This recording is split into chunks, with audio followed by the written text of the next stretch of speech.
بلوچستان کے دیگر علاقوں کی طرح BNP کے مرکزی کال پر بلوچستان نیشنل پارٹی پنجگور کے زیر اہتمام وقت کی کشیدہ صورتحال پر احتجاجی ریلی اور مظاہرہ کیا گیا۔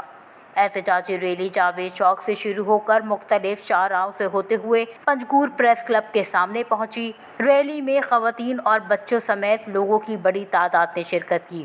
ریلی کے شرکاء نے ہاتھوں میں پلے کارڈ بھی اٹھا رکھے تھے جن پر ڈیڈ اسکواڈ کے خلاف اور لاپتہ افراد کی بازیابی کے لیے نعرے درج تھے۔ ریلی کے شرکاء نے پریس کلب کے باہر مظاہرے کے بعد جاوید چوک پر احتجاجی جلسہ کیا۔ احتجاجی جلسے سے BNP کے ضلع صدر حاجی عبدالغفور شمبیسئی، مرکزی ایگزیکٹو کمیٹی کے ممبران میر نذیر احمد، حاجی ضابط حسین، سابق ضلع صدر عبید اللہ بلوچ اور دیگر نے خطاب کیا۔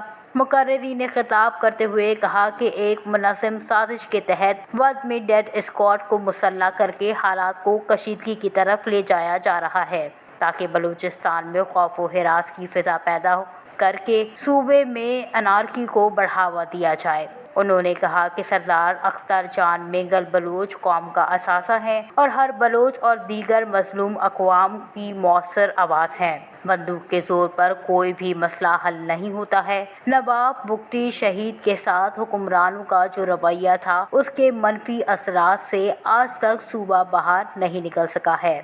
مقررین نے یہ بھی کہا کہ وفد کا مسئلہ قبائلی نہیں بلکہ خالصتاً سیاسی مسئلہ ہے۔ جان بوجھ کر وفد کے حالات خراب کیے جا رہے ہیں۔ انہوں نے کہا کہ آج پورے بلوچستان میں احتجاجی مظاہرہ ایک ریفرنڈم ہے کہ بلوچ قوم اختر جان کے ساتھ کھڑے ہیں۔ وش نیوز، پنجگور۔